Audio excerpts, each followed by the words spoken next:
last time I was here, we were running the meeting. Okay. The meeting is being streamed. Okay. So with the last time I was here, we were contracted by IAN, or an organization by the name IAN. IAN stands for International Education and Resource Network. Then we had signed a contract with Facebook to train for them around 800 teachers each. We were some of about maybe 20 or so teachers or tech educationists, and that we did. But I also discovered Facebook, it was a little too biased very inclined to Facebook. And I thought, let me come up with my own, so that I also go out, train teachers, train the people I need to, directors of schools, heads of businesses, basically in the space. And I'm realizing, just like in any other business, there's a lot of things that you may never cover. So on your screen right now are some of the things that we will tackle today. We can't exhaust all of this. Actually, what you're seeing on the screen is probably, according to my notes, is probably half of basically what we teach to maybe other companies. Today, I'll try to do my best to cover the ones that I've highlighted in yellowish or gold. And I've also secluded them, starting with, because we are dealing with the online space, I've secluded them to one, the passwords, or I've named them as things. What you're seeing here is the derivative of some of the things you're seeing here.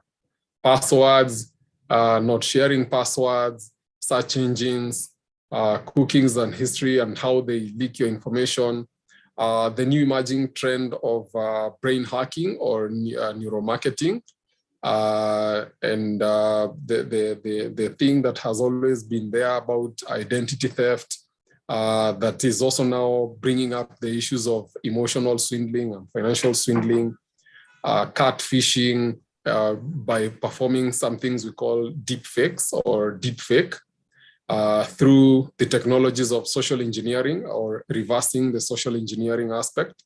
And for that, I'll recommend that you guys maybe go watch Tinder Swindler, The Social Dilemma, and the Social Media 2.0. Maybe some few like documentaries. The Tinder Swindler is a documentary that is on Netflix. I would have a copy. If you have Telegram and I would forward it to Matthew, then you could get it from Matthew if you've not watched it, and try to basically wrap your mind around what is happening.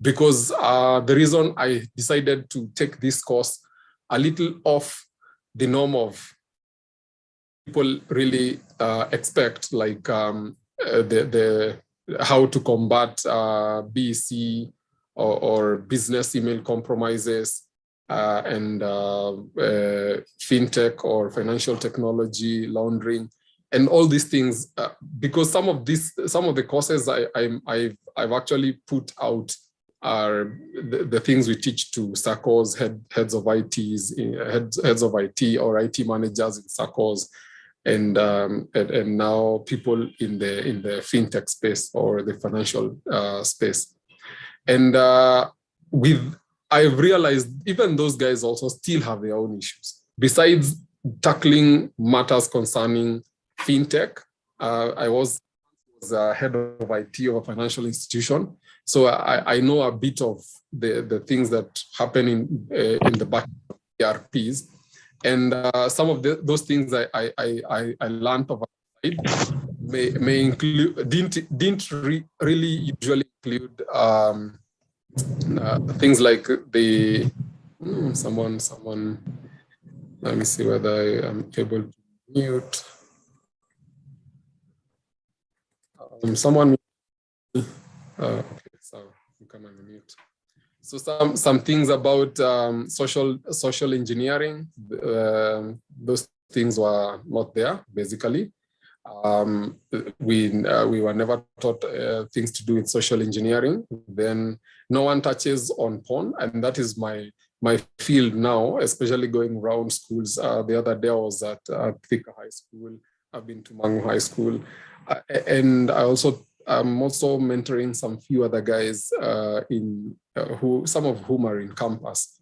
How you get infected by viruses through torrenting, leveraging or revenge porn, and the things that are happening through what people call exposés.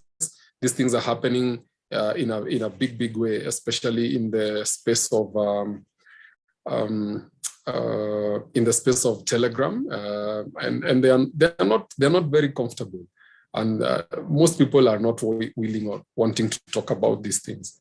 And I think it is a good thing we also talk about these things, because people are getting things out there. They are not recognizing that the social engineering that has gone on for a long time has made our brains convert into, or ourselves, we have ourselves been converted into what we call cyborgs, unawares.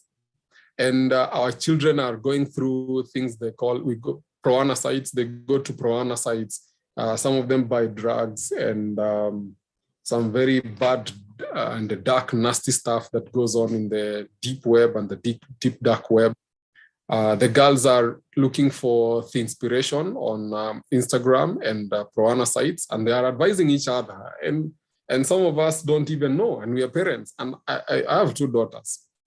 And it scares me to hell that I don't even know what kind of environment they will live in. And I decided I'll put myself out there to just try to want to know so that I can guide them. Then we look at a few things. Probably these are not in my notes. Some things about unsubscribe. This is actually a book. There's a book by I've forgotten. But there's a book in it to unsubscribe, uninstall some of the things that you don't use. Some applications might be exposing you in the back end by either having loopholes for updates, and the updates might be scripted. There is also digital detoxing. I actually am reading a book by the book's name is Digital Minimalism by who's this guy? Well, I'll recall. I'll recall and actually tell you. I also decided to delete. I'm saying things that I do myself. I also decided to delete some accounts because those accounts expose you. And I also am reading another book by the same guy who's written Your Digital Minimalism, inaitwa Deep Work, and another one inaitwa Hyperfocus. You have to delete some of these accounts so that you minimize distractions. And what is the name of this guy? I'll nitamkumbuka tu either way. Then I know most of us want to stay online, but the best advice to not act or be exposed is to stay offline. Well, online is the best space to be at if you want to make money quickly and from a lot of people at the comfort of your home. Yes, but it also comes with a lot of risks. Cyberbullying. We were teaching things about cyberbullying for Facebook, and I was thinking it's a good thing. But I just felt the education there was a little too shallow, and it doesn't touch on the real deal, or it doesn't touch on the real thing that people are really, really dealing with. So I'll tackle some of these things as we move on. And as I've written down here, we will do, this demo will include MFA or multi-factor authentication, or 2FA, basically, for those of us who know this, where you have to have an authenticator either by Google, or you have your machine, or someone logs in and then a message is sent to you. 2FA is good, is an authenticating factor, where we have banks sending you something we call OTP. Don't worry about my handwriting over here, I'm using my mouse. So banks send you something we call an OTP or one-time password. And passwords are good, but they shouldn't be shared.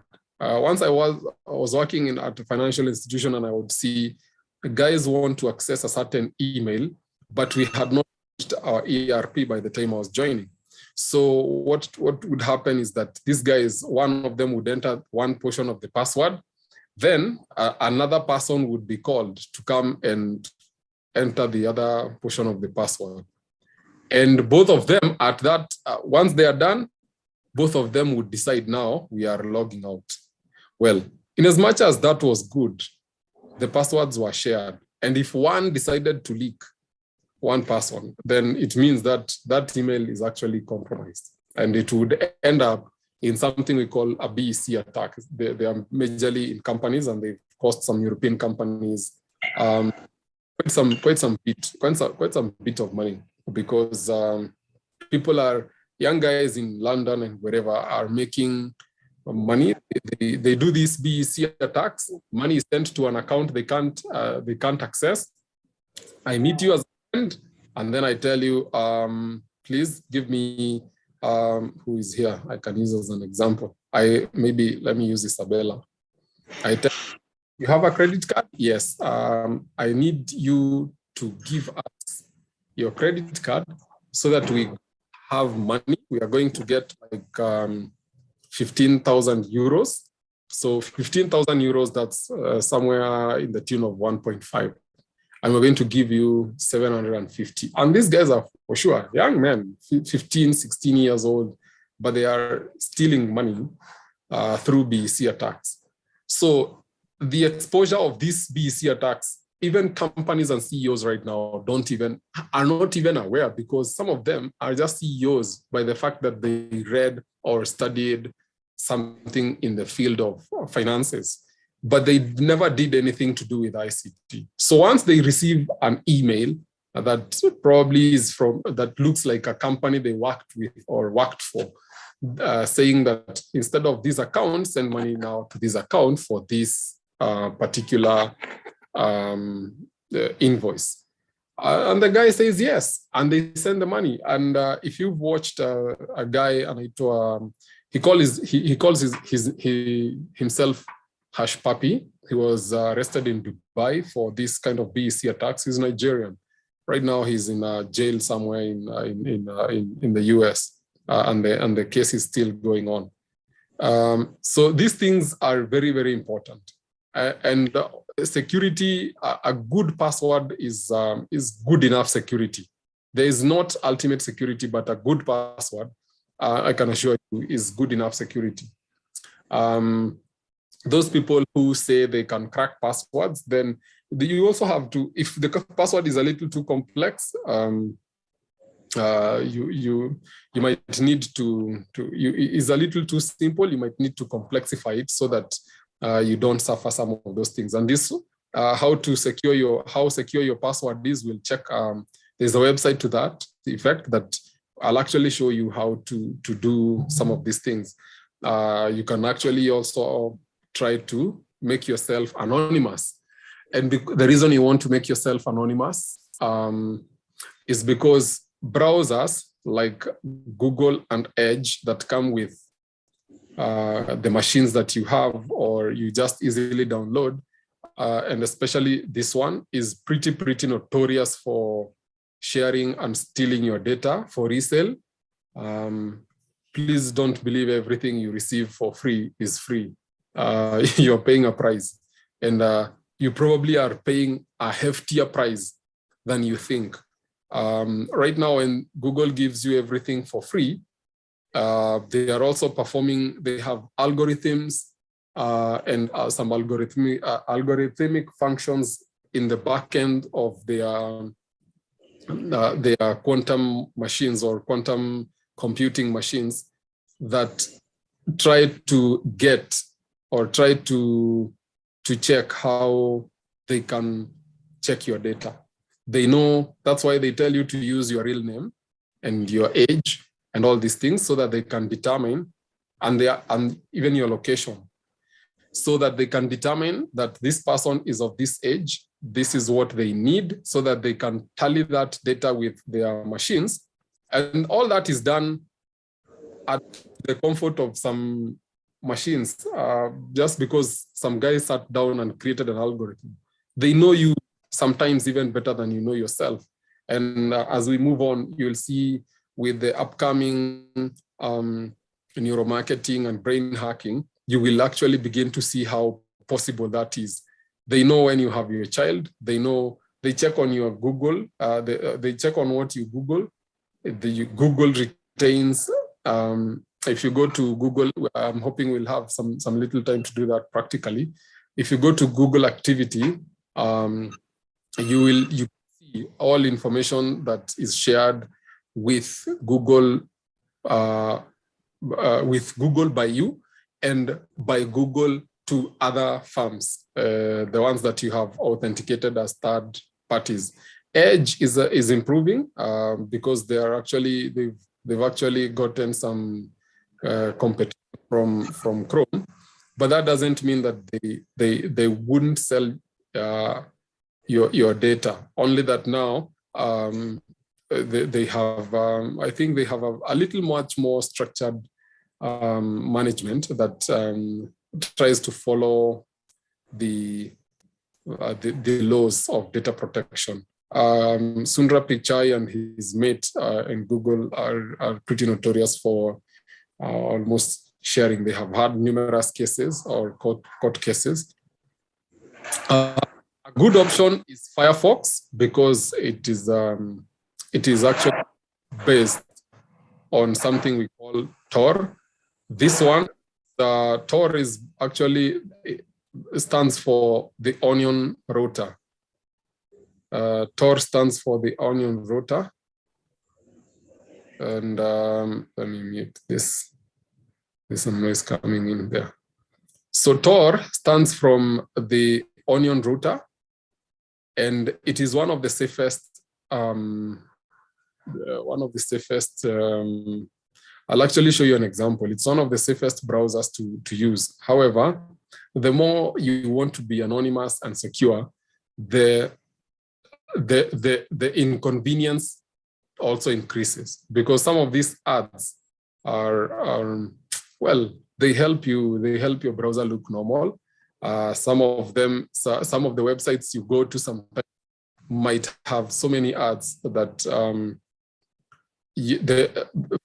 for it to function or for it to load, all this one has its own ad blockers, and you can actually dictate how much security you want to engage or to have inside of that particular browser. Mute this one as well, and this one as well. And Matthew, I might need to show you how to mute these participants on joining. So this Tor is a good browser, even though sometimes it might inconvenience you. Those people who go to the deep dark web and they use this particular search engine in DuckDuckGo, it's actually almost default for Tor. Those people who go to the deep dark web use this one.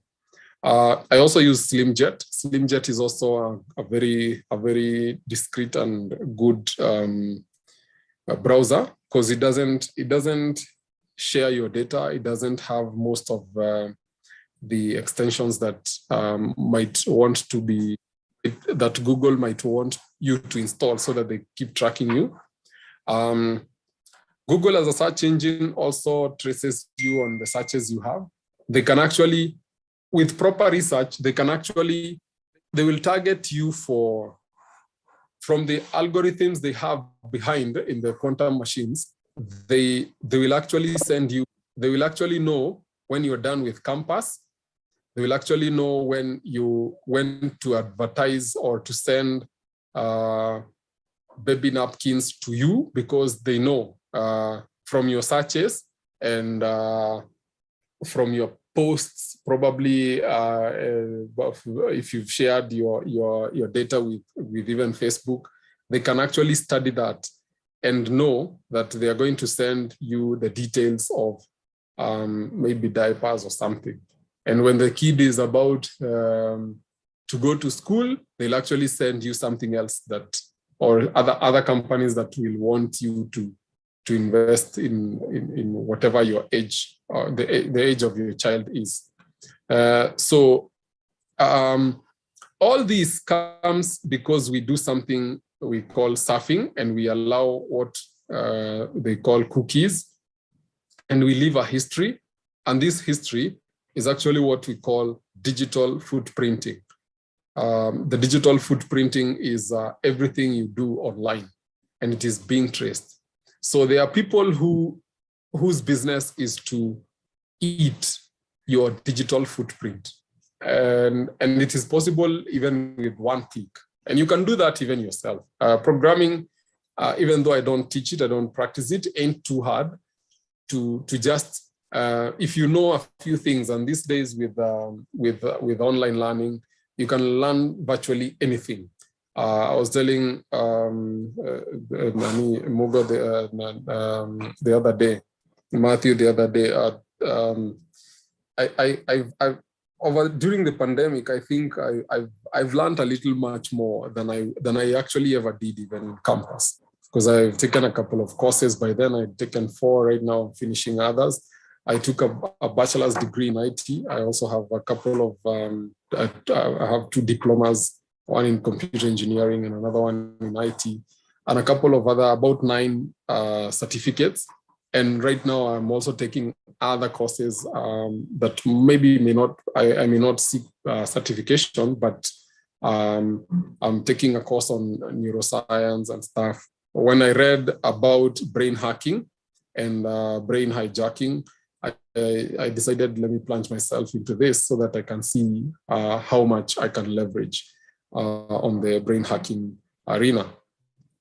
So brain hacking basically is where they used some techniques and technologies to affect the individual's mind or your mental states, and you are not even aware. You don't know that cognitively these people are implanting some or imprinting some thought systems to you so that they can manipulate you, and without your knowledge or consent, influence you to buy something or do something, and you can't get to stop. One good example is if you have TikTok and you sometimes get unaware, or time flies, or you're watching YouTube videos, it is 2 a.m.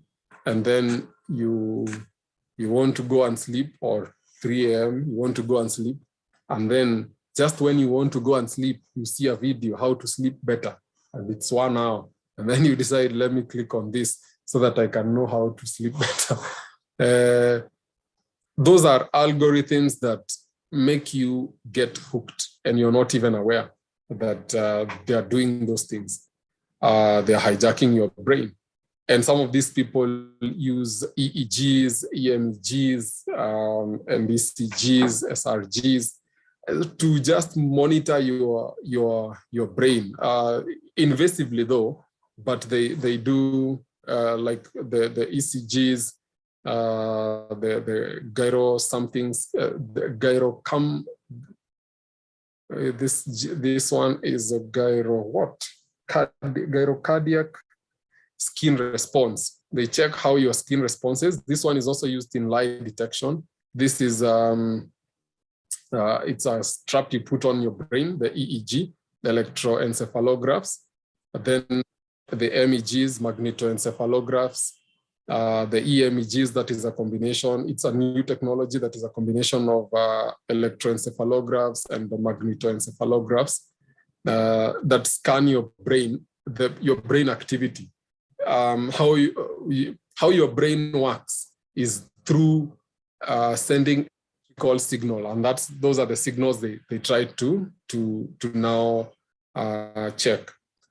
All this is not considered hacking, but in newer books, like one book in Psycho-Cybernetics, a book that I'm reading. It's a big book, but I'm not liking it though so much. In Psycho-Cybernetics, that is relatively a new book. they are now considering brain hacking as a form of, to be included as a form of hacking.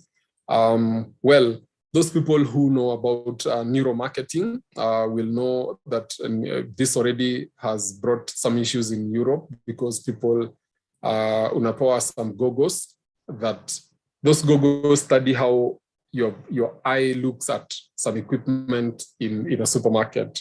And then those people now go with that data and determine how whatever you picked in that particular supermarket that they have simulated has how your brain was influenced to determine what you bought, so that they now can produce it in masses. And companies are hiring people to do that. They are using these algorithmic computing functions in the back end to now study a lot about your brain. And let's now begin thinking in those terms, because the frontier that we live in now, it is the people who don't know that are really, really affected. And when I was teaching for Facebook, I just thought, this is like, I just thought it was like the phenomenon of having a politician coming back to you to tell you how they like you and they want to train you on something. And it wasn't a very nice experience. So this also causes, when you are hacked, some people may also take advantage of your identity and steal your identity and impersonate you, so that they can steal information about you to act like you or carry out tasks or obligations like you that they are not authorized. Maybe, and this is where now people go into financial losses by either someone acting, they have stolen your account, or they have hijacked your account, and then they tell people to send them money because they are probably somewhere, and then your friends begin thinking that you're in panic mode and they send you the money. Others just get impersonated. And we look at fake online persona. Well, fake online persona is a good thing if you want to remain anonymous and not be followed by Google and you don't tell them anything about you. However, this has brought some issues somewhere in Nigeria, where we have these boys, wanaitwa Yahoo boys, where Hash Puppy came from, and they steal and swindle people online. And how do they do that?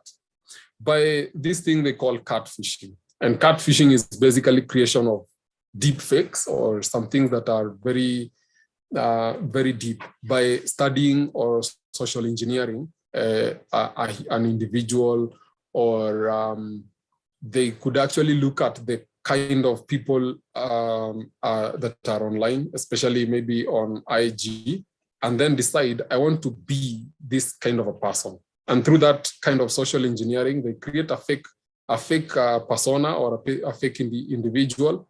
And some of these people have fallen victims of catfishing, which is basically a deceptive activity where a person creates fictional persona or fake identities on a social network. And I'm saying this because it happens to some people.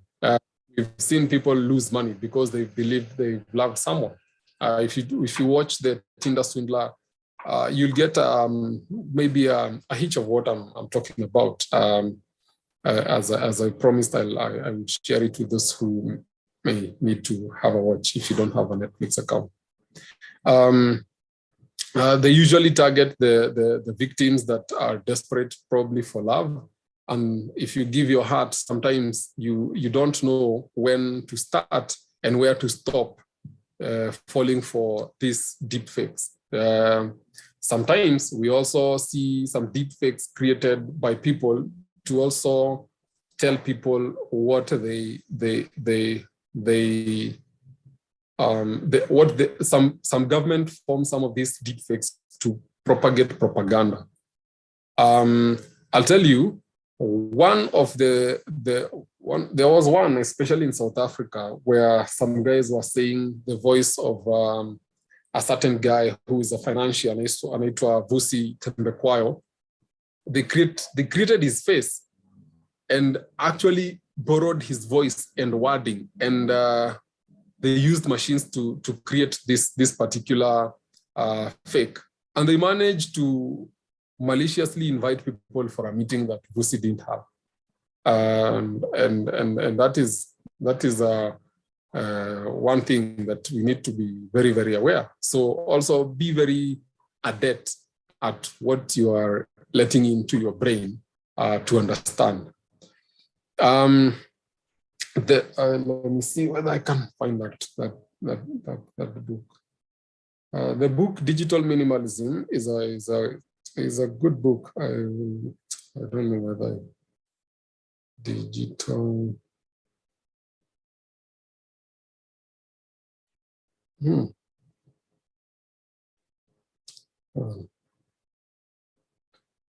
Well, I'll look for it and I'll tell you who's written it. He's a good guy. So on social engineering, we've talked about these things, and I'm saying I'll share this. This one, The Social Dilemma, is actually on YouTube. Social Media 2.0 is also on YouTube. There are good things that you may want to go and have a check. And I've actually included a verse over here that comes from 2 Timothy 3:13. This was actually Paul, I think, was it Paul telling Timothy something, saying that this was actually a scripture where the previous, a couple of verses here, he was saying that this is what will happen in the end days. And he says, blah, blah, blah. Then he says, while evildoers and imposters are basically people who catfish and create deep fakes, social engineer and lie and deceivers, will go from bad to worse, they themselves deceiving and also they themselves being deceived. So let's not be this kind of people. Let's not be this kind of imposters who, by the wrath of God, also suffer their own peril. Some few other things that we may want to also look at. I know this doesn't to you sound like I'm looking at time is about 9, and I wanted us to hack ourselves so that we can go into other things. 1 hour is not basically enough to share some of these things. Actually, some of them I organize 5-hour lessons per day for maybe a week or so. So there's also the sexism and hacking and trafficking that is going on. Just because people have been social engineered. There's also something they call sextortion. Your camera is being monitored because you have installed something they call a scripting language, or you went to some website. Those things are not here. It's just because of time that we can't exhaust everything, but they are in other slides somewhere in this particular presentation. So when people want to sextort you, they take images, they send you an email, and then the email has something like an update of an app you use, because someone probably leaked that information, or they got it from Google that you use a certain kind of app, probably Tinder or Voodoo or Match or whatever other dating app. And I'm seeing these days they actually are developing dating apps for children.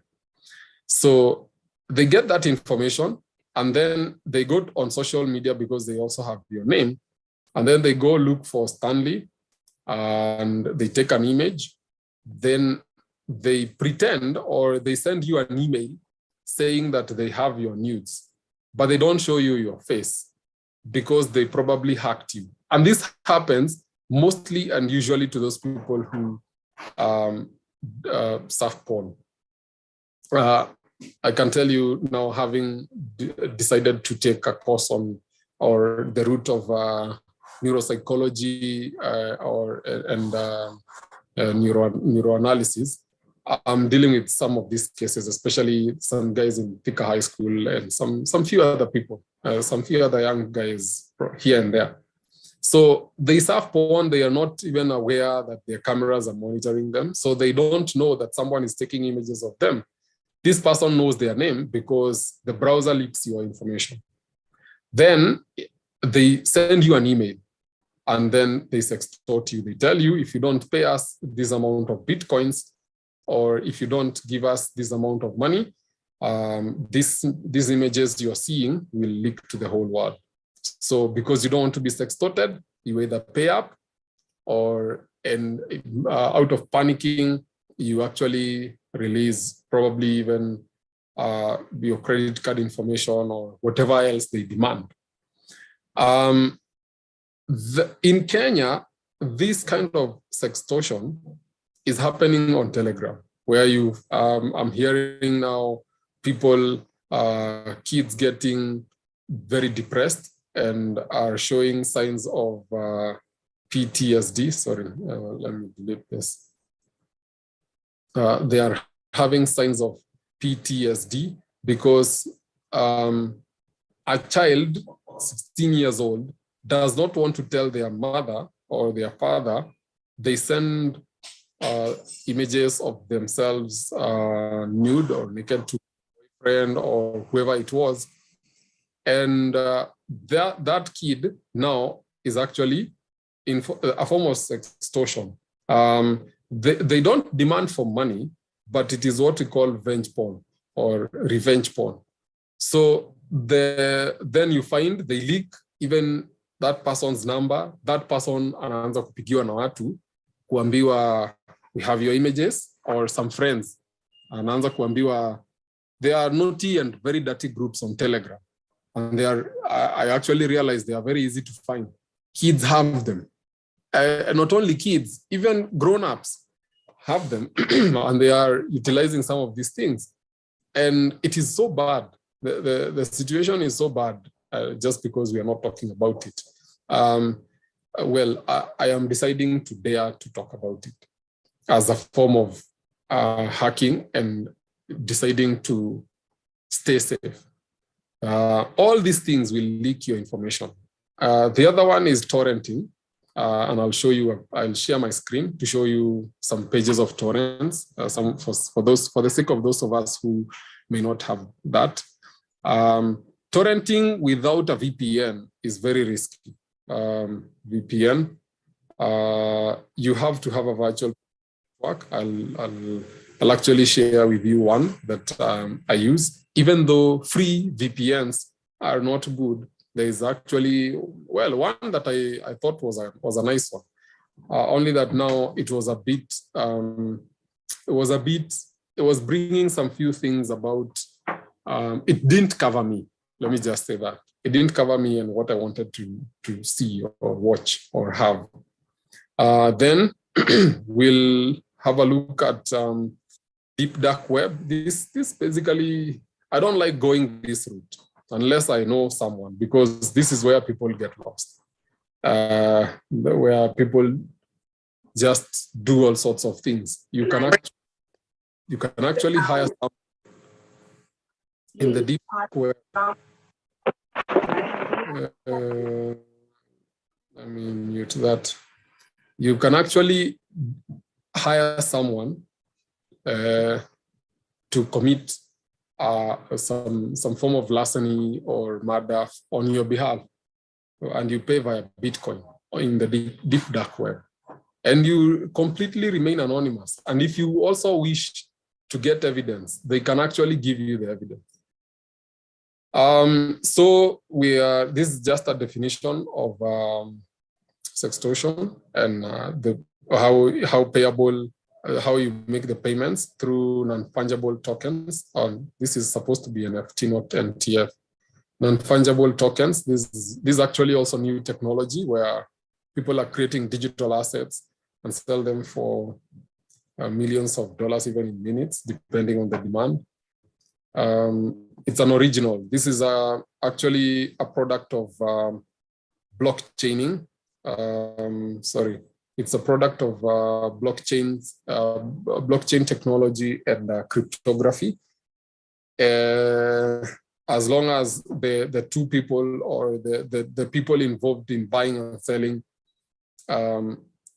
can have what we call zero knowledge proof, or proof of I am the one buying or I am the one selling, and this is the legitimate thing or product I'm selling. If someone then knows you have this NFT or non-fungible token, they can actually sextort you. And some of them just want to be paid in cryptocurrency, and some of these things that we call NFTs. So in Kenya, as I've mentioned, that these exposes of sextortion happen usually on Telegram, and exposure also comes via torrent sites, because torrents, as we know, are basically P2P or peer-to-peer networks, or a website that allows two machines to be together. And because it is not encrypted and your IP is very visible, then your machine is basically at risk. So with that, I want to stop there, and then we can do some few practice. I can show you some few practice sessions. And if you have a machine, or if you have Google Chrome, or even your phone, or once you press the home button, it minimizes your screen, the screen for Zoom, so you still will be able to see what is going on. And I want us to have a few things and check whether our emails have been exposed, or by going to this site inaitwa Have I Been Pwned? Then we'll also check how secure our passwords are. And if you don't have a secure password, I like people using password managers, but sometimes password managers also are a way of you giving entrusting your passwords to someone else, which is good if the password manager you are using is trustworthy. However, I'll try to teach you how to create a safer password, and I'll show you why passwords are very important. Siphon 3 is a free VPN, which I might show you on the PC how it works. And then now we're going to begin hacking ourselves and trying to implement the 2FA, or multi-factor authentication. So now I want to end the screen share at this moment. And then maybe, Matthew, how much more time do I have to do this demo so that I leave people doing it on their own? Because I'm seeing it's almost 9:10. Yes, Stan is our time is up. Nonetheless, yes. I'm sure even these people will stone me if I stop you at this point. When everybody is waiting for the. So I think within the shortest time possible, but yes, we can extend up to 9:30 latest. We be wrapped up. Yeah. So maybe the next 20 minutes. Okay. Let me try to do my best. So now I'll share my screen actually. I'll share my screen, basic advanced.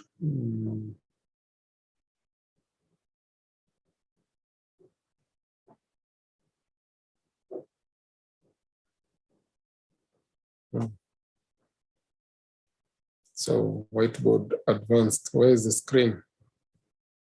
Okay, let me discard that, close this.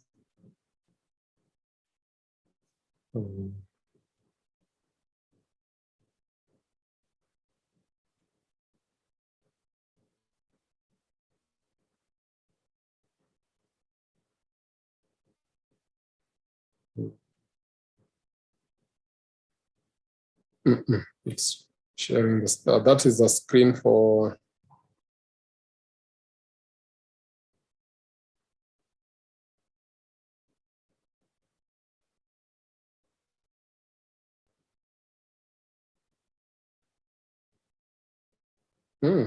How do I get to share my screen? I mean, IT na hii kitu inanichapachanga.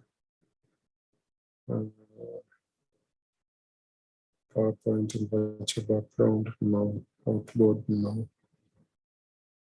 Oh, there's something I can't see over here. Okay, maybe this is a new security feature. So let me share this. This is when you are sharing, when you're downloading torrents. Let me also open a browser, and then I will.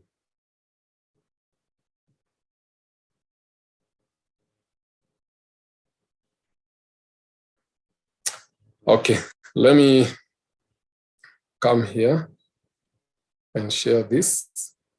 So now you can see my browser really. And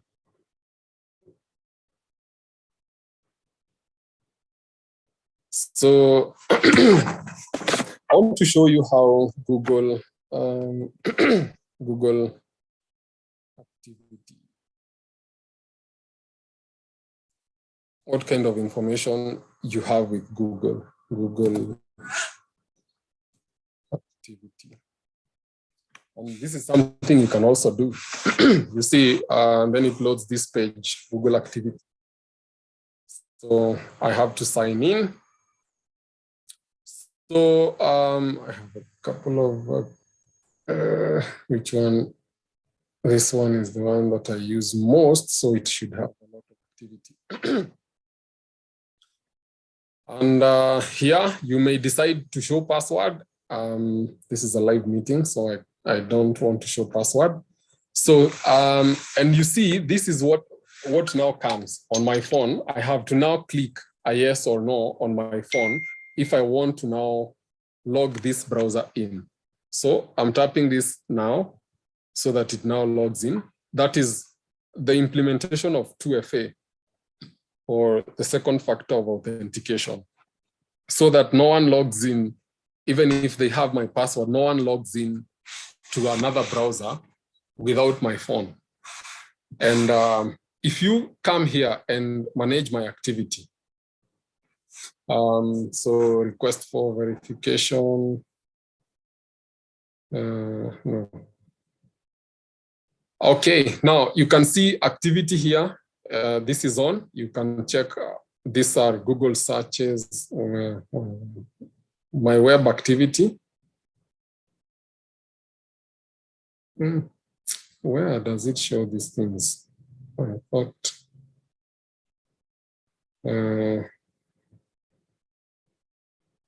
Okay, let me go back again, one more time. So all this, because it can show you all the web activities I have had. I've set this on. I've set my location on. I've also set YouTube history to be kept, and auto delete is off. But you can actually also choose to delete after 36 months. For mine, I've set it after 36 months. And you can check here, what's YouTube history, what that means, and it will tell you whenever you're going to YouTube. Let me show you. If I clicked here and went on YouTube, take this up here. If I click on this search button over here, it will tell you most things that I have searched for or sought for, same as you. And even if this is the account that is also logged on to my phone, it will also keep the same history, whether I've done that on phone or on a browser on a machine. So that is one thing. Now I want you to see or check what happens when we go to a torrenting site like Pirate Bay and look for something like Acid Pro. This is the software. So when you click on the search engine, And I know these are things that people don't like giving you. So when I click on, probably, let me look for one that is not too big. When I click on something, I'm not sure why my screen can't share the entire. Okay, I'll shift it. So when you want to download probably like something like this Acid Pro, you have to have downloaded either BitTorrent or uTorrent or another torrenting client. Then you click on this site, but you see, I'm not interested in this. This is an ad. This is an ad up here. There's an ad over here. This is an ad. There's a lot of ads, especially on this, and a lot of very many other background scripts trying to reach me. If you see, I don't know whether you can see another browser that opened just here. I've just, so you grab the magnetic link over here, and the magnetic link is supposed to pop this up. Magnetic link is supposed to pop this up to ask you whether you want to download this thing. So now, since I don't want to download this thing now, so you give it a selection. I want to show you the difference between downloading a torrent on a site like, or on a browser like this one, Google Chrome, because this is Google Chrome. And also now the other one that we call SlimJet. So I'll just copy this because it's a direct link to that particular torrent. And then, so, okay, sorry. I know you can't see me now. You can't see. Oh, is my screen visible? I'm thinking. Yes, we can see. We currently we good. are seeing the I think whatever the window that came after you opened, you clicked the magnetic link or something. Oh, okay.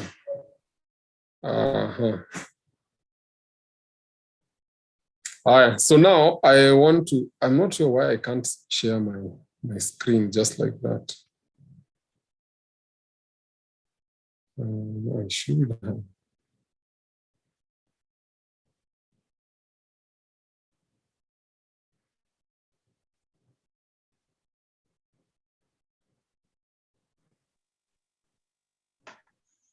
Okay. Now what we are seeing is a YouTube page. I hope that's what you want to do us. Yes. But now I also want to open. I now want to open an application by the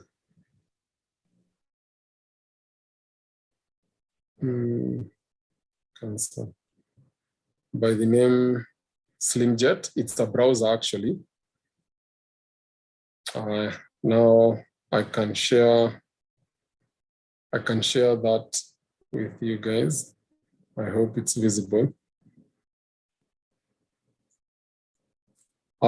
So now this is what we call this is the application we call SlimJet, and I've copied that link. I've copied the link from the browser, so I'm pasting it here, this particular one. So it actually pastes, but if you type, you see over here, it tells you some notifications have been blocked. Unlike on Chrome, it doesn't tell you that notifications blocked. So this one will just send you the notifications as they are, they go. Once you click on it, all notifications that are supposed to pop up on this particular, that one pops up. But the notifications that usually come with a torrent are browsers or some other browsers. Like if you click on this particular part here or another part, there are browsers that will actually pop up just as you are loading this page. I actually had to close two maybe they were not visible on the other side when I opened this on the other browser. So this is how the settings of this particular browser look like. If I go to settings, more or less the same as Google. I also want to open the Onion router or the Tor browser so that you can also look at how it fares compared to these others. Share this. So this is the Onion router, or you see it takes a little much more time. And the default browser here tells you search with DuckDuckGo. Privacy is a human right. So this is what they just tell you. And some of the people, because it's a it's a free and open source browser, they ask for donations. So if you have a donation, you can actually donate here. This, if you search here, probably let me search Google.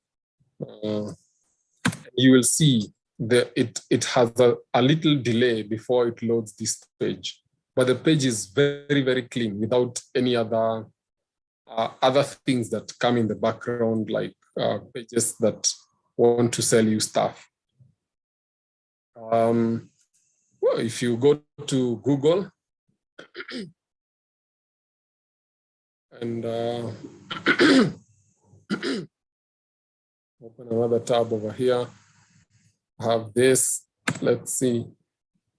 Right now, you see when I type the Pirate Bay or the pirate site over here, it delays because it has to go through all the checks and balances to make me anonymous. And if you come to the settings and increase the security, there's somewhere you increase the security, it actually refuses privacy and security. There's a place where it refuses to load some pages because if those pages are so mad with a lot of ads, it doesn't. You see here, safest. Okay. And it doesn't keep your browser history unless you want it to. Unless you keep the browser history, there's a place you can activate, but it doesn't keep your browser history. So you see here, now we've set that to the highest level. So let's try reloading this page and see what happens. So you see, when you set it to safest, this is the entire page. Now it has stopped searching. When you set it to safest, it actually can't load anything because the magnetic links that link my machine to another peer machine doesn't come up. So with this, you are sure that your browsing is a little safe and it's anonymous. So here, let me show you one thing you might need to check, what is my IP? And let's see what this IP returns. If you go to Google and type what is my IP, it should show you, this is now on the Tor browser.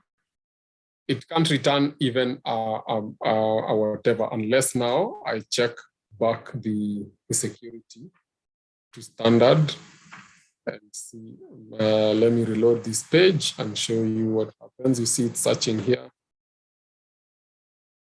And once you bring it back to safe, to standard, it tells you, let me check what is my IP. So it gives you your MAC address and tells you this is your IP address is this. So now if this is your IP, now let's move back to the common browser. This and search for what is my IP. Oh, sorry. What is my IP? My public IP.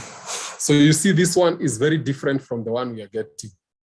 This one is very different from the one we are getting. My IP here, and it's the same browser. This is Google here telling me that this is my IP. But if I go to now the Onion router, Google here returns, this is my IP. So it returns two different IPs. And I actually know this is the MAC address of this PC. This is the MAC address of my machine. I almost know it offhand because I use it elsewhere. So meaning that this one allocates you another different IP, hence creating you an anonymous identity. It is basically machine to machine. And the Onion router actually means it is hopping you through 2 or 3 more machines. So it can only, the last machine can only get information about just the previous machine. So you remain anonymous to every other person. Now, I want to go back for the last time so that I finish this meeting and show you how you should hack yourself. And if your machine or phone does not have a password, please have it. It's very important because I'll show you something that maybe some of you may know it, some of you may not. You may want to check it out.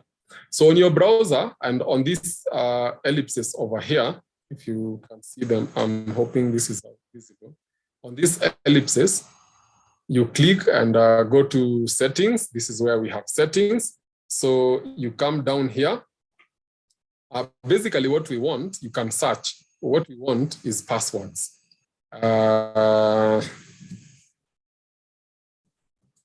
Passwords, and we want to check the passwords. And it tells me 23 passwords have been compromised. Yes, I am aware. I leave these for training purposes because there are maybe passwords or connections to routers and stuff. So I know why these 23 are compromised. But I want you to see, let me expose one, like this 1.1.credentials. So if you click on this eye here, on this particular eye over here, even on your phone, you should be seeing that. It will prompt you for your password. So here, you enter your password. And I want you to see this. Here, right now, it's not visible. But if I enter the password for this device now, this particular machine, and click on OK, it will actually reveal to you that password. Now, because I've entered it once, if I click on this I again and this one again, it will keep revealing all these passwords. And this one, these ones I can reveal as many because they are just whatever passwords for routers and interconnectivity devices. So it will actually keep revealing all these particular routers, these machines, these passwords. Same too, if I clicked on my Canopy Live account, it will show you, it will reveal a password, the JQuat, BSCIT, whatever, it will reveal your password. I also have a class on Class Dojo. It will reveal you this password. I can't do that now because now I'm teaching you hacking and each one of us is hacking themselves. So, and because my machine is live on air, I can't do that. But it's something you may want to check. Now, how hackers get this particular information is they keylog your machine so that you enter the password and then reveal that. But if you click on, you see where we have saved passwords over here. If you click on these 3 buttons over here, and then you say export, it exports all those passwords as a, let me export one. But this one exports all those passwords. Let me export just this one and say, no, not edit. Well, let me just export this one because export password, let me just say export. It will ask me for my password again. And this is how people get hacked. So it will ask me for where I want to save those the passwords, and then I'll say on the desktop, and then I'll now save it there. Now, if I want to show the passwords now that you've hacked, that's why passwords are very important. Let me see if I have these passwords over here. Yes.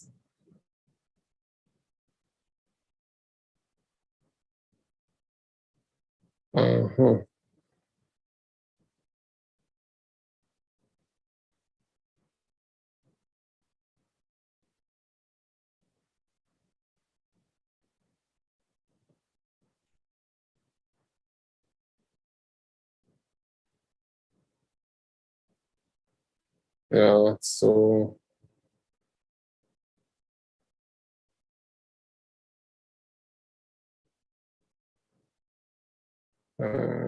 let me finish on this.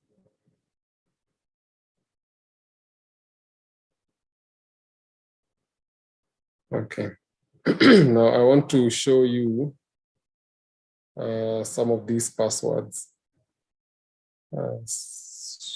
Let me hide them just a little so that no one.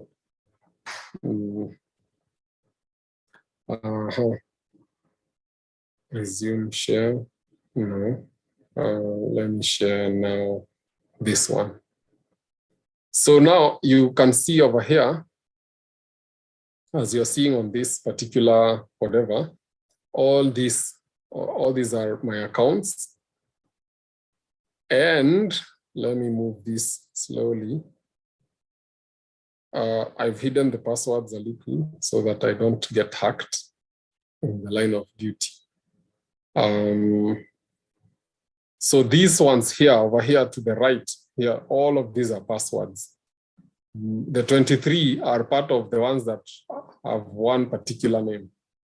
So if you get hacked and someone exports, you see here, it is Chrome passwords. It actually tells you it's Chrome passwords. By that simple hack, which you can do on yourself, someone gets, in one instant, they can get up to maybe 154 passwords for different particular websites.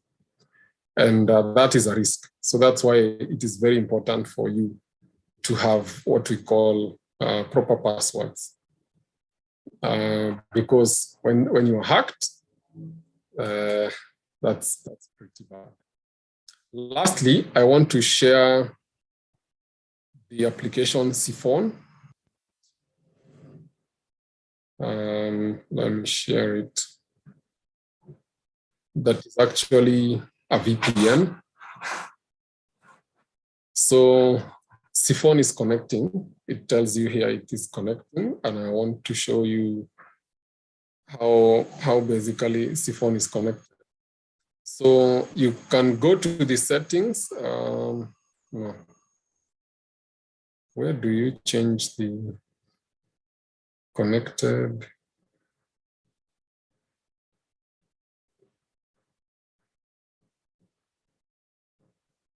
Okay, now let's try and see whether, because now Siphon is connected. Come on, this is to meeting.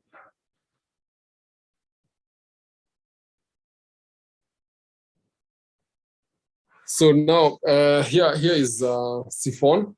Let me minimize it so that kadogo. So because now Siphon is connected, I want to now get out of here so that I can now go back to another where we saw Chrome, where we had seen what is my IP. So I searched for what is my IP here. Now let me search it again. Naona ya kwanza ilikuwa inaisha na 114. Now this one inaisha for something 14. Hii sasa inaisha na 17. Because now I have a VPN in place. If I disconnect the VPN, which you may not see now, Let me disconnect the VPN. And now I've disconnected the VPN, and my machine will, what is my IP? 214. It returns back the password. Sorry, the IP address. And most hackers will want to trace you by using an IP address. So what VPNs, just like Siphon, do is to change your end network device. Like now the last IP address, and allocate you another address, whether it is in Germany, Australia, somewhere, so that your machine is not as visible. Lastly, as we finish now, there are two websites that I will actually share. Probably I realized I'm not in that group. I was exiting groups and I realized I actually exited the group, the last group. There's actually this website, How Secure Is My Password, which is a very important website. So assuming my password is as simple as my name. Please note, this tool is being maintained. Okay. Oh, yes. Oh, it's actually being maintained. But you basically type your name over here or whatever password you want over here, and it gives you a rating down here. Well. I wasn't aware of that. That's pretty interesting. Okay, they are maintaining that website, so you can check it on later. The one I want us to look at now, what was the last one? Have I been pwned? Have I been pwned? So you realize that one of my email addresses has been compromised maybe about 23 times, not even compromised, but it has some issues. It has the same password, basically. That's a warning they're telling me. Especially, I tend to incline to one password when I'm connecting to other interconnectivity devices like routers and stuff. So here, let me check for this particular email address. Mushanga. It's supposed to be an S over here. At gmail.com. Sorry, gmail.com. And if you have any breaches, it tells you good news, no pawnage. Yes, because I corrected this. So the problem is on my device, not on the internet. But I also had another email that had been pawned. Let me see whether this one is. Oh, I corrected everything. Well, so you enter your email over here, and if there is any bad news, it tells you, it actually gives you the websites that may have had data breaches to that particular email address, so that you can change your online credentials. So these two particular websites, I'll copy this and paste it on the charts. Have I been pwned? That is one. And How Secure Is My Password, that helps you install the best or have the best combination of passwords. I put them on the charts.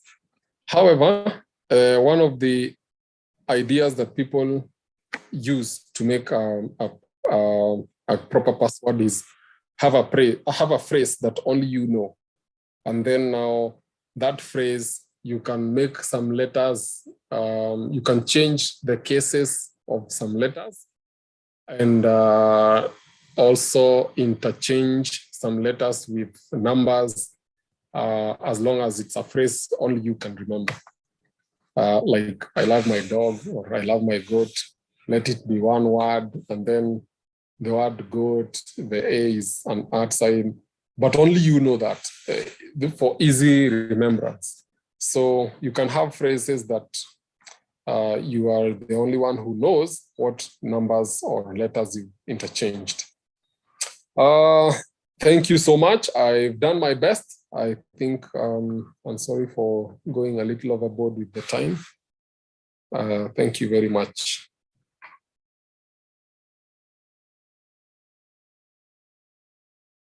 Thank you very much, Stan. Wow, what I'm learning. I don't know. Do you want to share your experience, guys? And of course, I know time is really gone, but I have not very good news. I've just checked. Have I been pwned? I have a Gmail, email, and a Yahoo.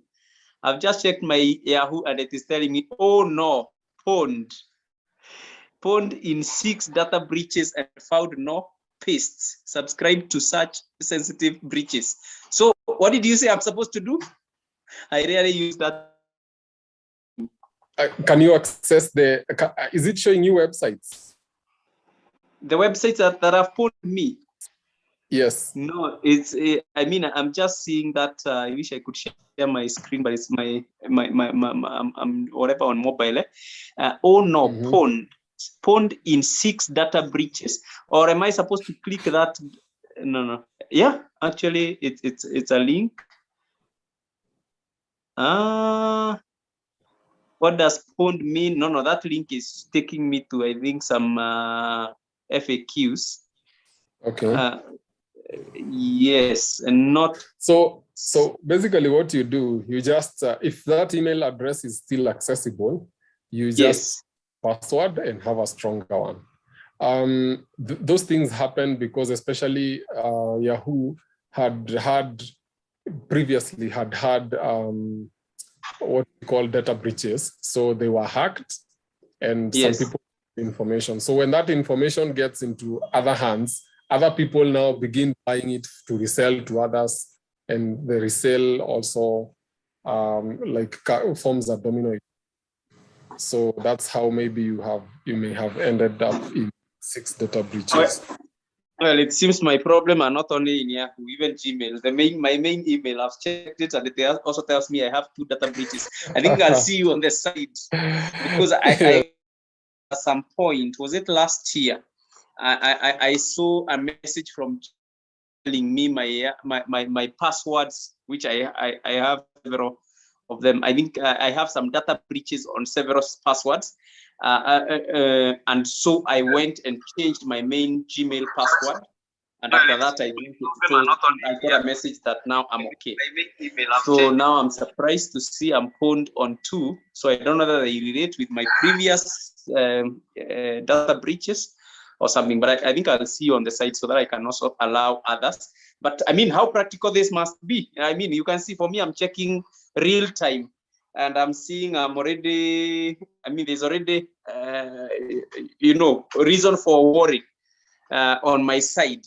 So I will, I had asked if you have any question, you type it there on the chat. I haven't seen any. And therefore, I want to assume there isn't any because also our time is gone. Definitely, I would imagine there is, but I'll allow possibly 1 or 2 people. If you have a quick question, just shoot your hand up and ask. And as you are asking, let me ask one about these cookies. This message always, when you go to browse in a certain website, they are telling you this website uses cookies. And then they are like, it's like you must say okay to continue. It doesn't give you an option. It's not really so much of a whether you want them to continue using cookies or not. Is either okay, yes or yes. So what about that? What are cookies? Should we be worried? Is it a message that I need to just say okay and continue, or should I just get out of that website? For the ones that don't have, it's either a yes or yes, it's just okay. But normally or usually when I see that myself, I check on the authenticity of that website. If it's a website I trust, I just say okay. However, if I don't, I click on if I'm using Chrome, I click on the three dots, the three ellipses or the three dots above there, then go to new incognito window. So that even if I allow the cookies on that I copy that link now from the main browser to now the incognito window. So that even if I allow the cookies on the incognito window, once I close the incognito window, everything is gone. Because the incognito window also doesn't keep cookies or history. It doesn't keep those things. So you don't suffer data breaches. Yeah, that's a good question.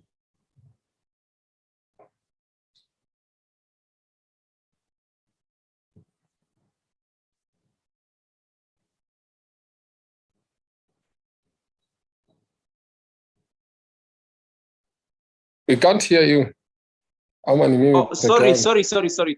I had muted. I didn't realize. Yeah, I was saying that. Thank you for saying that, for that feedback, and also mentioning about the incognito window. What I hear is that if you are not so sure of anything, incognito window is a safe place to Google from.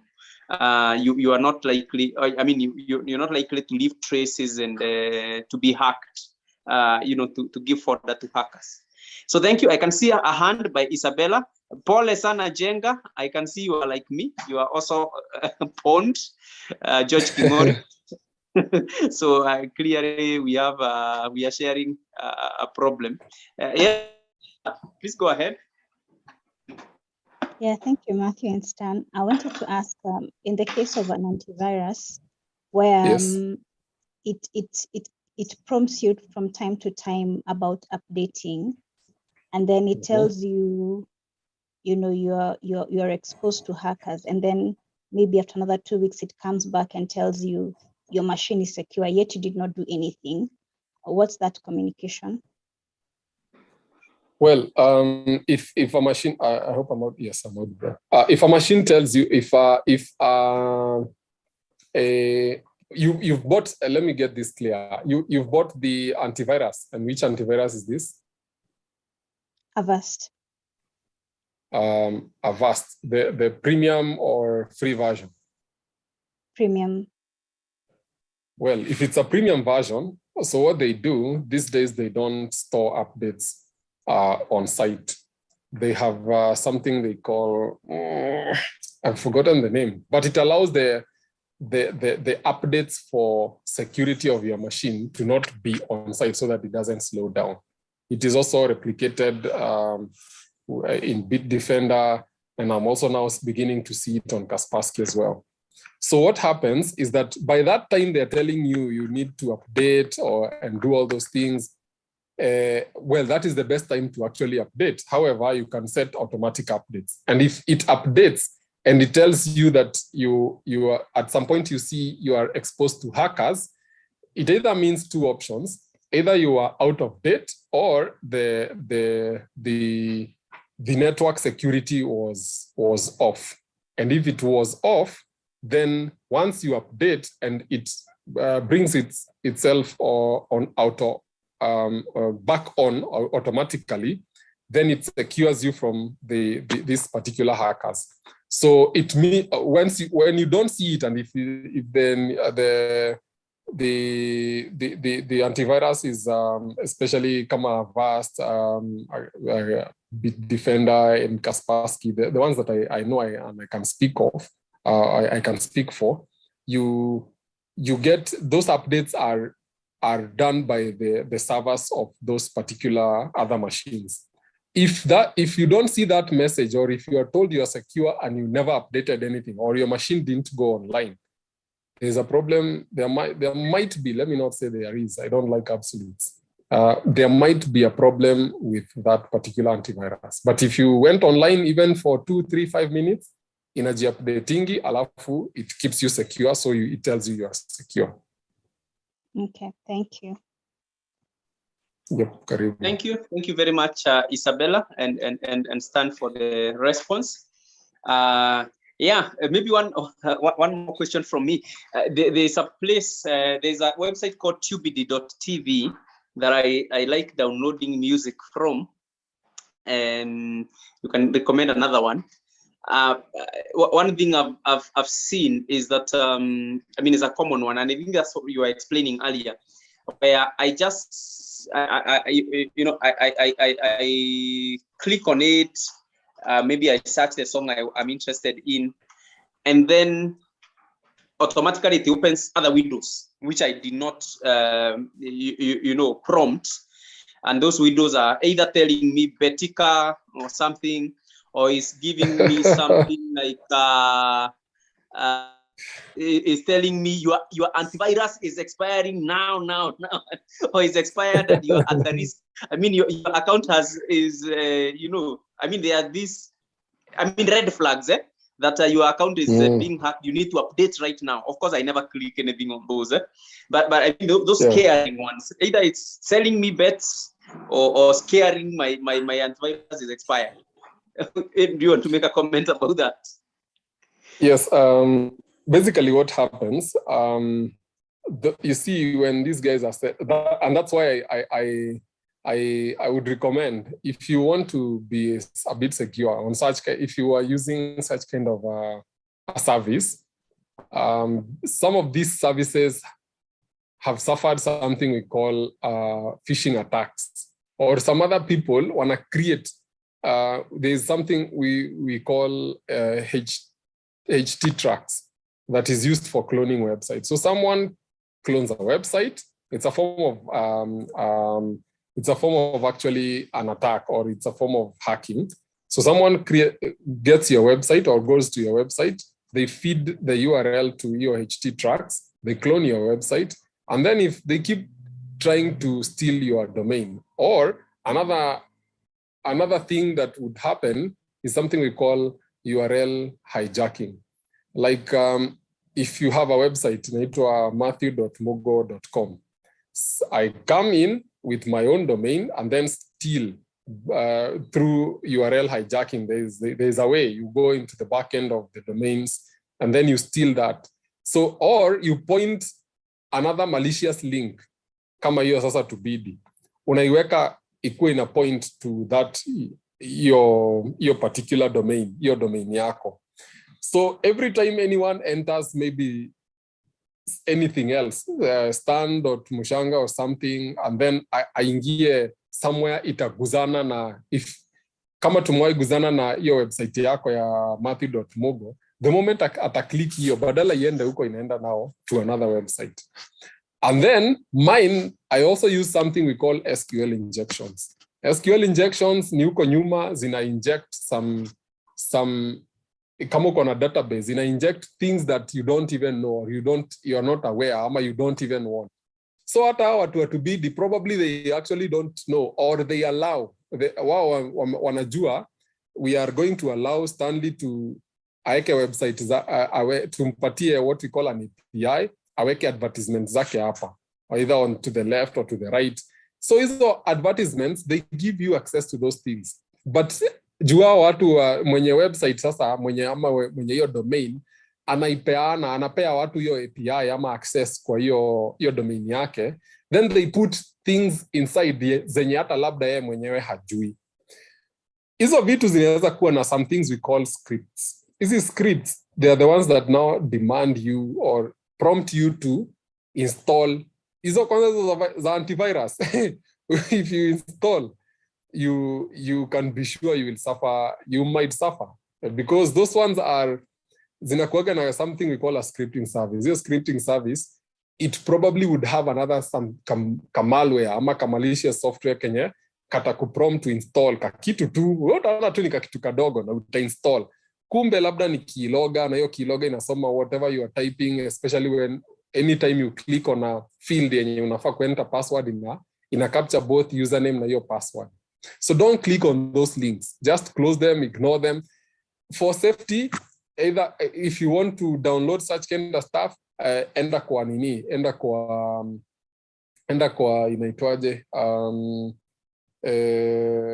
incognito browser, or use a service kama hiyo ya Tor, alafu ya uweke somewhere not standard and not safest. Hiyo yenye medium security. weke hiyo uone to see how it works. If not so, weka and toka kwa hiyo website, because it's as it is right now, it's actually, it sounds a little risky. And then you browse, especially for that particular website, you browse na incognito window, and if in case you want to download anything, you now download via services kama, well, for me, I've bought the version IDM, so I download via IDM. Sometimes I also use ingine niliona juzi inaitwa 4K something, 4K YouTube something. So mi zitafuta hivyo, so na download the one that I want. But for me, I would rather, if you want to download something, have an antivirus. Your antivirus is active, so that when you are installing something, I personally was using, initially, I was using Bitdefender. Then when it expired, I haven't had a chance to renew it. And for about a year or so now, I haven't renewed it, and I'm using my Windows Defender is active, but I'm also using SmartDAV, a free version. I think it's Russian, and I'm seeing it serve me well. Actually, your SmartDAV is a facility where you can actually enable or allow Windows scripting until restart, or you permanently disallow. You can allow either Windows scripts or you don't, because these scripts ndizo zinakujanga na vitu kanakaa tu hapo kwa browser, kana every time you unaenda kuweka password kana capture username na password if someone has sent you those keyloggers. So for now, you either have a secure password as an antivirus, or you use the incognito whatever to try and sieve out those isonini ama Tor, or you buy you purchase, or ka unajua unaweza pia download zenye easy IDM, easy download managers, a good one. So that's what I can say for. Thank you very much. And you can share the name of that Russian, don't trust Russia a lot right now, but just share the name on the chat of that Russian, whatever. Smart. Okay, thank you very much. I hope Putin is not infecting it with him. Okay, so I think that would be it. I think you've done excellent. I'm sure those wouldn't be the only questions. Most likely there may be people who are having some here and there, or possibly you don't know even how to ask it. I must say this was technical, especially at first it sounded quite technical and very complicated, but I think along the way I started getting it. I want to believe the rest of us also have learned something, and that we have found value. I don't know whether you feel better, you feel more informed, whether it will make you change any behavior online. Of course, Stan gave a disclaimer when he was starting this, just he could just scratch the surface. There's a lot when you talk of online security. I don't think he has even gone to so much around social media, and that's where we spend a lot of time.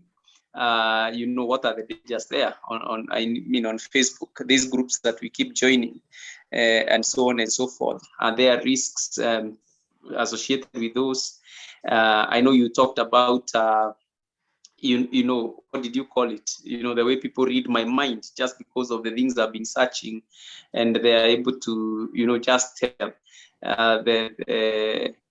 and start recommending things.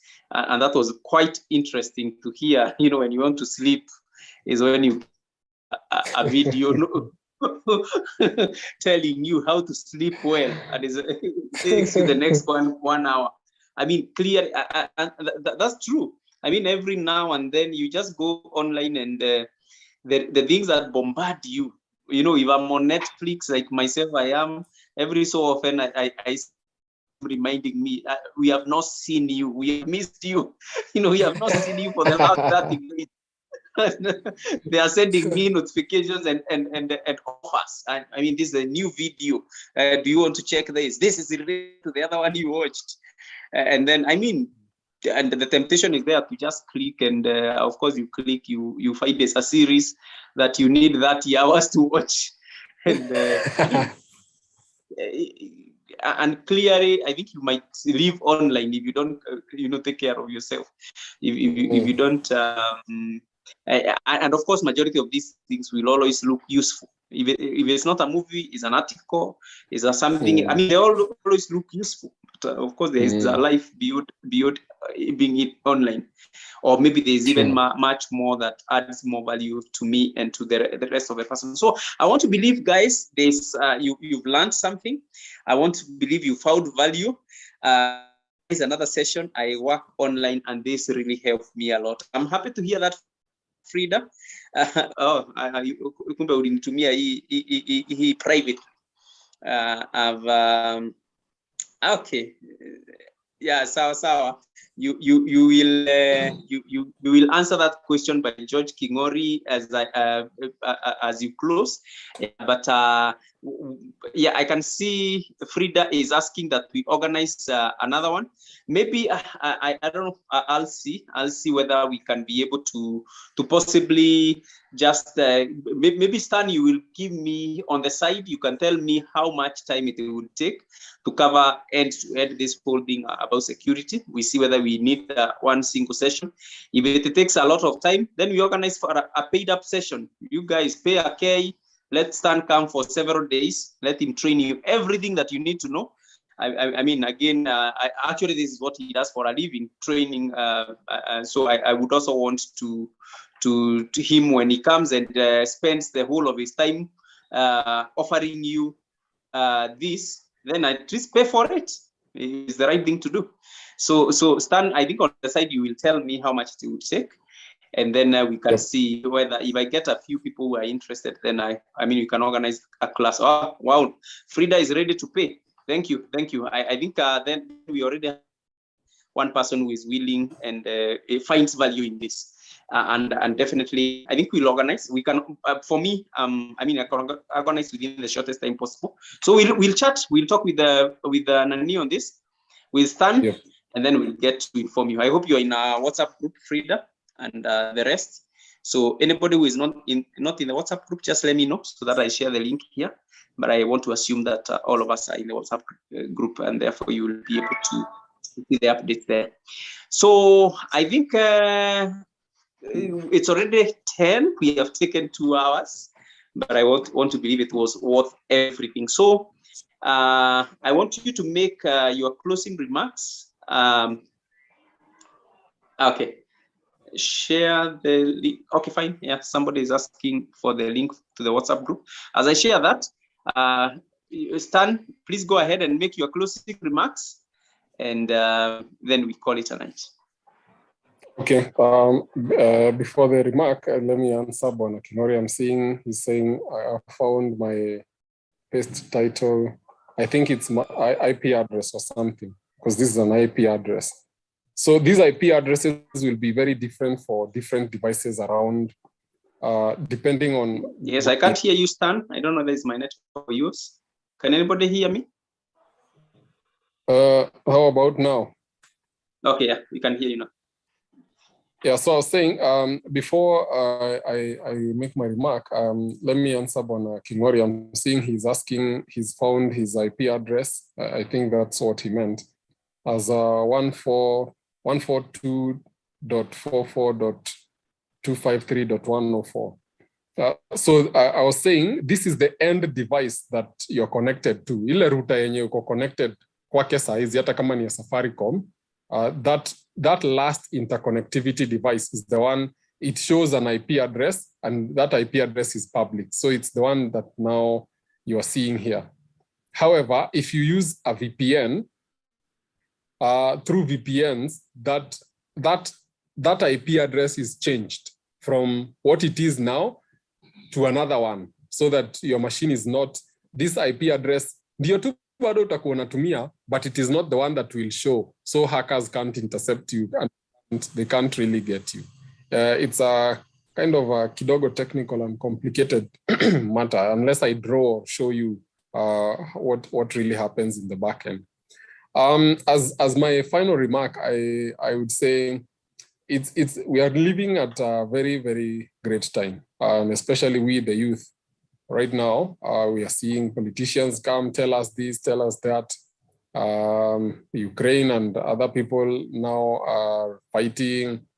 And well, basically, a lot of things are happening. So it is us to discern that, well, first of all, the world is ending. Secondly, I don't know when it will end. But one thing I know is that I am doing these things so that I can see whatever I can do, that hummingbird phenomenon that Matthew was talking about, whatever little I can do in the midst of all this muck and mire, let me just try. Let me give it a shot. And I would also wish that you also do it. Our children will live in a worse environment or in an environment that is marred with a lot of bad and worse things than we are seeing right now. So let's try to guide them and learn as much as you can and implement. If you read a book, do what you've learned.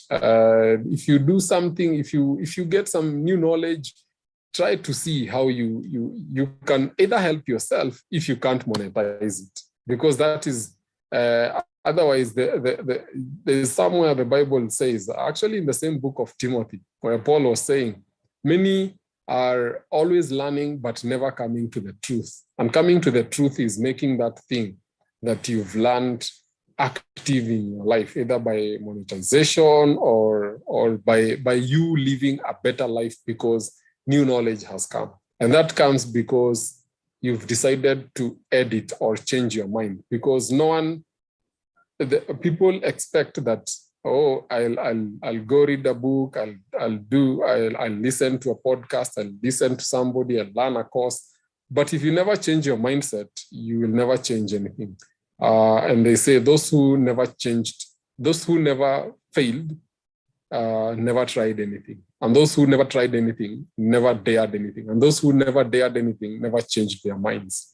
So it is very important that we try to change our minds so that we can dare, so that we can try to change things. Thank you very much, and have a good night.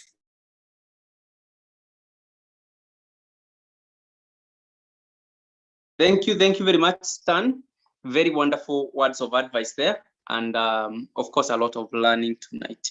Thank you. I want to appreciate everybody who took time to be here. As I said earlier, I want to believe that you found value. We continue impacting lives. We continue, being a blessing as far and as much as we can. As I've promised, I will talk to Stan on the side. I know how much time this would take, and then I'll share maybe today or even or tomorrow. We will be able to tell you, so that those ones who are interested have class as soon as immediately. And then we hit the iron when it's hot. We better be safe than sorry. I think hackers are investing a lot of money in hacking our world. Just to like where I work, we were hacked last year, but one, and it wasn't good. We lost some data. And thankfully, we were able to recover the bulk of the data. But I hear companies which have been brought onto their knees. You just find you just come one day and find that everything has been wiped. And it's just an email. Somebody clicked on something. It was sent. We keep getting emails, even from my work email. I get, we get these emails, and we get a lot of education. If you see this kind of email, don't click. If you see this kind of email, don't click. Now, who educates you as an individual to get those emails on your inbox, on your Gmail? So yourself, learn. You never know. You might, of course, Alive has really gone online. We do a lot of transactions. Recently, I was talking to my bank, and they were asking me, have you visited our branch? I'm like, I opened the account in 2019, and I've never ever visited the bank, ever. I do all my transactions online. So what does that tell you? All my money is online, everything is online. So if anybody was to hack me, I mean, they will access everything that matters to me. So, and therefore, even if it means spending a bit of money to learn and safeguard myself, I think that is worth it. I mean, we are not, it's not going to change. I mean, we are not moving from online back to physical. It's not going to happen. We are just getting deeper and deeper and deeper online. So the better you prepare yourself, the better you arm yourself with information and knowledge. The more you do, the better for you. And I can tell you, hackers also know. You see, these days there is no gunmen who are attacking banks. Going with gun the bank. They are all online. They are trying to hack the banks. They are also trying to hack you. If they can't hack the bank directly, they will hack you. They hack you. You're 20,000, you're 3,000, you're whatever, and they are good. So and it's just not about the money. Can you imagine? I mean, the fact that there's a lot. I mean, you hear that even cartoons that children are watching there, they're just trying to manipulate your child. It's just 2 years ago, you were seeing people killing themselves just because they watched a movie, or a cartoon. And then it's, all manner of things online. A lot of good things there, but a lot of bad things there. And unfortunately, you might actually be the same person who is bringing death to your children in your own house. Or the phone you bought your mother. It is actually the reason as to why they are going to lose the money that they have been safeguarding. You get it. I mean, let's arm ourselves. I don't want to say more. I don't want to add more, but I think we have learned. God bless you so much. Let's make a closing prayer. Almighty Father, we thank you. It's been a wonderful session. We have learned a lot. Thank you for our speaker, Stan, for allowing himself to be used of you to teach us. And also for the audience, both they that are here, those ones who have been watching on YouTube, and as many as also will watch later, and even those ones who are with us and left. We thank you because we have learned. Educating us, and you're helping us to become better people. Even as we move more and more into the online space, we pray that we will continue being safe, both our accounts, our resources, and our futures. Lord Almighty, we thank you, we honor you as we lay our heads to rest. We pray that you keep us safe until the next time we meet here on other programs. We pray that you continue prospering us. MP as a program, we pray that you continue increasing us. This is our prayer, believing and trusting in Jesus' name. You can unmute, say amen as you leave. Amen. Amen. Amen. Amen. Amen. Thank you. Okay, Asante. Check 3, 6, 9, 12 rule. We will Google that. I don't know that is done, but we will Google it. Thank you very much, Isabella. This is important, and we all make a point to watch the documentaries recommended. I agree that you will understand more about online security. Thank you very much. Asanteni, mbarikiwe sana, usiku mwanana. Thank you. And you can also share the links Thanks. with your friends on YouTube. They can watch tomorrow and any other time. Yes, Stan, were you saying something? No, I was just saying thank you and good night. Thank you. Yeah, my pleasure.